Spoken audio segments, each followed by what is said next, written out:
ناظرین، اس وقت ہمارے ساتھ موجود ہیں پاکستان تحریک انصاف کے رہنما اور جو سابق چیئرمین بھی رہے ہیں ایم ڈی اے کے، رانا جبار صاحب۔ ان کے ساتھ ہم بات چیت کرتے ہیں کا پی پی 217 کی سیاسی صورتحال پہ۔ آئیے جی رانا صاحب، کیا کہنا چاہیں گے؟ بسم اللہ الرحمن الرحیم۔ دیکھیے، میں 2011 میں پاکستان تحریک انصاف میں شاہ محمود قریشی صاحب کے ساتھ گھوٹکی میں شامل ہوا تھا۔ اس وقت ہمارے ساتھ ڈاکٹر اختر ملک صاحب بھی شامل ہوئے تھے، ملک عباس راں صاحب بھی شامل ہوئے تھے، خالد جاوید وڑائچ صاحب بھی تھے۔ کچھ لوگ درمیان میں واپس ہو گئے تھے لیکن ہم کھڑے رہے۔ تو حلقے میں اس وقت جو ہے کوشش کی، محنت کی۔ آپ کو پتہ ہے کہ پاکستان تحریک انصاف میں جب ہم شامل ہوئے تو لوگ مذاق کرتے تھے، لیکن ہم نے کوشش کی حلقے میں۔ میں نے اپنا جو ہمارا اس وقت پی پی 196 ہوتا تھا، یہ حلقہ جو اب 217 ہے۔ تو 13 میں جنرل الیکشن ہوا، پارٹی نے مجھے ٹکٹ دیا اور میں الیکشن جیت گیا۔ الیکشن میں 3 دن جیتا رہا۔ جو میرے پاس آر او کا ریکارڈ تھا اس میں جیتا رہا۔ میں ان کے پاس جب رزلٹس کے لیے جاتا تھا تو مجھے کہا جاتا تھا کہ ہمارا یہ کوئی سافٹ ویئر خراب ہو گیا ہے تو رزلٹ آپ کا رکا ہوا ہے، ہم آپ کو کچھ دیر تک رزلٹ دیتے ہیں۔ 3 دن کے بعد پتہ چلا کہ مجھے کچھ ووٹوں سے ہرا دیا۔ تو میں آر او کے پاس گیا کہ میرے پاس تو یہ فارم 14 بھی ہے، فارم 45 بھی ہے، تو مجھے کیسے ہرا دیا؟ انہوں نے کہا جی بہرحال آپ اپیل میں چلے جائیں اور بہرحال جب میں نے دیکھا، مجھے افسوس اس بات کا ہوا کہ میرے اپنے گھر کا پولنگ اسٹیشن جہاں سے میں نے خود ووٹ ڈالا، اور وہ پولنگ اسٹیشن ریکارڈ میں آر او نے 0 کر دیا۔ اسی طرح کچھ 4 پولنگ اسٹیشن اور جو تھے وہ 0 ہو گئے۔ تو لہٰذا اس طریقے سے اس نے مجھے ہرا دیا۔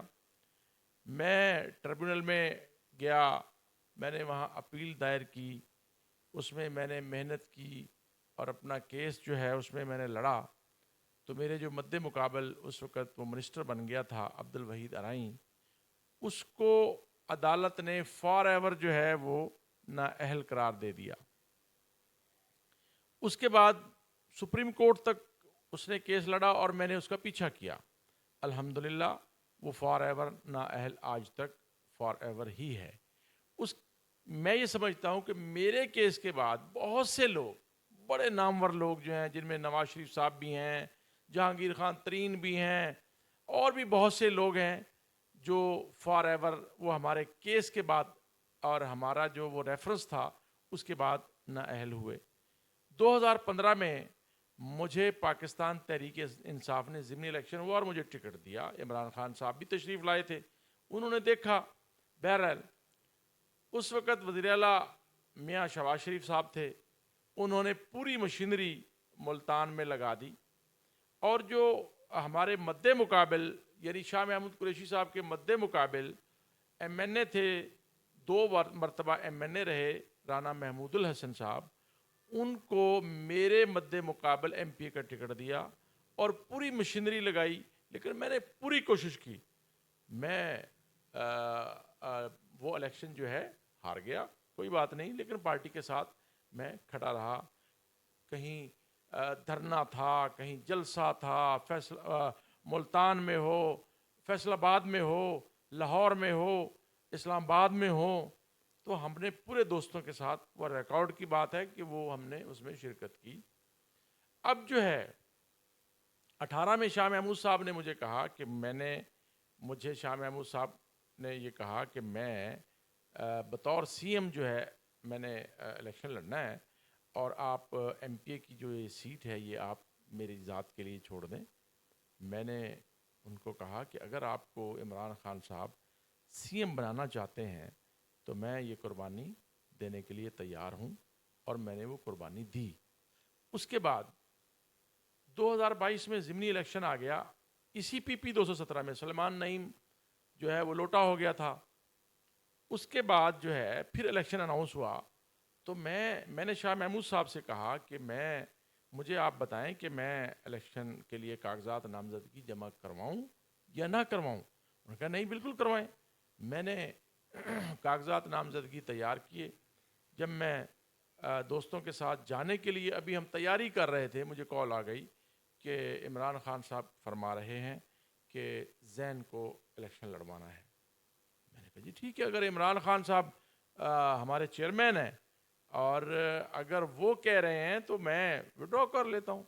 میں کاغذات نامزدگی جمع کروانے کے لیے گیا ہی نہیں, اور ہم نے زین کی کمپین کی. الحمدللہ وہ جیتے, پاکستان تحریک انصاف جیتی یہاں سے. اب جو ہے جنرل الیکشن کی بات آ گئی. اب جو ہے دیکھیں, افسوس اس بات کا ہے, مجھے بڑے دکھ ہوا ہے. میں نے شاہ محمود صاحب سے کہا کہ اب میرے لیے کیا حکم ہے؟ تو انہوں نے کہا کہ جی میں عمران خان صاحب سے بات میں نے کرنی ہے, ابھی فیصلہ نہیں ہوا. اگر وہ مجھے کہیں گے سی ایم کے لیے تو میں ایم پی اے کا الیکشن لڑوں گا, ورنہ میں ایم پی اے لڑنے کے لیے تو بننے کے لیے تو الیکشن نہیں لڑوں گا. ہم نے کہا ٹھیک ہے. بہرحال انہوں نے بھی کاغذات جمع کروا دیے, میں نے بھی جمع کروا دیے, بعد میں انہوں نے اپنے بیٹے کے بھی جمع ہو گئے. اب جو ہے جب ٹکٹوں کی باری آئی تو پہلی ٹکٹ ان کے بھانجے کو دے دی گئی اور دوسری ان کے بیٹے کو دے دی گئی. اب 157 میں ان کی بیٹی ہے, 156 میں شاہ محمود صاحب خود ہیں. تو مجھے اب وہ عمران خان صاحب کی بات جو ہے بار بار یاد آتی ہے. وہ کہتے تھے کہ ہم ماروثیت کو ختم کریں گے. تو میرا سوال ہے کہ یہ ماروثیت نہیں تو اور کیا ہے؟ تو میں عمران خان صاحب سے میں ریویو میں جا رہا ہوں, میں نے ان سے درخواست کرنی ہے, میں نے ان سے ملاقات کرنی ہے. میری ان سے درخواست بھی ہوگی آپ کے توسط سے کہ مجھے ٹائم دیں, میرا موقف سن لیں. اگر میرا موقف درست ہے تو مجھے ٹکٹ دے دیں, حلقے میں سروے کروا لیں. اگر حلقے کی آواز ہے, حلقے کے لوگ چاہتے ہیں رانا عبد الجبار یہاں سے الیکشن لڑے تو مجھے ٹکٹ دے دیں. اگر وہ چاہتے ہیں کہ یہ ماروثیت ہی قائم رہے تو وہ فیصلہ کر لیں, مجھے قبول ہوگا. تو میں اس لیے آپ کے توسط سے عمران خان صاحب سے میری یہ اپیل بھی ہے کہ مجھے وہ بلوائیں اور میری بات سنیں, جو وہ فیصلہ کریں گے مجھے قبول ہوگا. اچھا, اگر رانا صاحب پارٹی آپ کو تحریک انصاف کی ٹکٹ نہیں جاری کرتی تو کیا آپ آزادانہ الیکشن لڑنے کے لیے تیار ہیں؟ دیکھیں میں نے کاغذات جمع کروائے ہوئے ہیں اور میں ابھی ظاہر ہے میں پاکستان تحریک انصاف میں ہوں. پاکستان تحریک انصاف کے پلیٹ فارم سے ہی میں نے جمع کروائی ہے اپلیکیشن, اور میں اپنی لڑائی لڑوں گا. اس کے بعد میں دوستوں کے ساتھ فیصلہ کروں گا کہ میں نے کیا کرنا ہے. شکریہ.